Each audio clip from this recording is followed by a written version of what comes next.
ಸಾಯ, ಯಾಕೆ ಭಕ್ತಿ ವ್ರತ ಮಾಡ್ತಿರೋದು ನಿಂಗೆ ಗೊತ್ತಿಲ್ವಾ? ಗೊತ್ತು ಅಗಸ್ತ್ಯ, ನನಗೂ ಡಾಕ್ಟರ್ ಡಿಹೈಡ್ರೇಟ್ ಆಗ್ಬೇಡ ಅಂತ ಹೇಳಿದ್ದಾರೆ. ಅದಕ್ಕೆ ಕುಡಿತಾ ಇದ್ದೀನಿ. ಯಾಕೆ ಕುಡಿಬಾರ್ದಾ?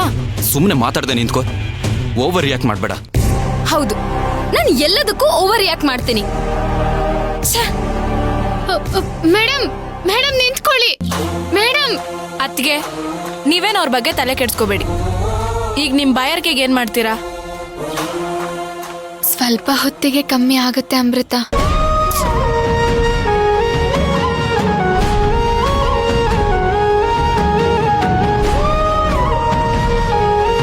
ನೀನ್ ಹಂಗೆ ಅನ್ಕೊಂಡು ಸುಮ್ಮನೆ ನಿಂತ್ರೆ ದಾಹ ಕಡಿಮೆ ಆಗಲ್ಲ. ತಗೋ ನೀರು ಕುಡಿ. ಬೇಡ ಅಗಸ್ತ್ಯ, ಕುಡಿ ಅಂದೆ ಭಕ್ತಿ. ನನ್ ವ್ರತ ಮುಗಿಯವರೆಗೂ ಏನು ತಗೊಳ್ಳೋ ಹಾಗಿಲ್ಲ. ಏನಾದ್ರೂ ಮಾಡ್ಕೊ, ನಿನ್ನಿಷ್ಟ.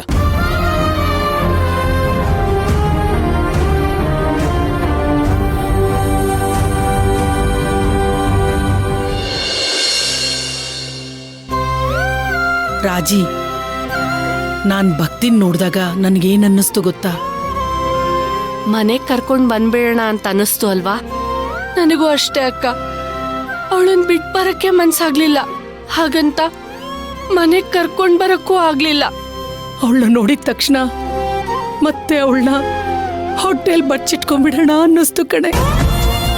ಅವಳನ್ನ ನೋಡಿದ ತಕ್ಷಣ ಭುಜದ ಮೇಲೆ ಅವ್ರಿಗೆ ಅಳಕ್ ಶುರು ಮಾಡ್ಬಿಟ್ಲು.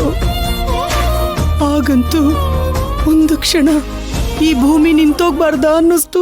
ಈ ವಿಚಾರದಲ್ಲೇ ಅಕ್ಕ ದೇವ್ರು ನನಗೆ ಕ್ರೂರಿ ಅಂತ ಅನ್ಸೋದು. ಅಲ್ಲ, ಹೆಣ್ಮಕ್ಳಿಗೆ ಯಾಕೆ ಹೀಗೆ ಅಂತ.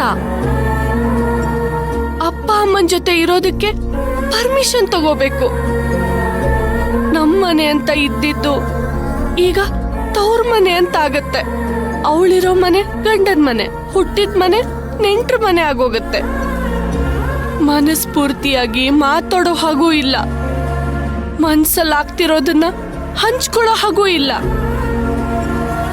ಒಳ್ಳೆ ಗೊಂಬೆಗಳ ಬದುಕಾಗೋಯ್ತಲ್ಲ ಅಕ್ಕ ನಮ್ದು. ಆ ವಿಷಯದಲ್ಲಿ ಭಕ್ತಿಗೆ ದಮಯಂತಿ ಅಮ್ಮೋರಿಂದ ಮಾತ್ರ ತೊಂದರೆ ಆಗ್ತಿರೋದು. ಮಿಕ್ಕದವರೆಲ್ಲ ಒಳ್ಳೆಯವ್ರ ಕಣೆ.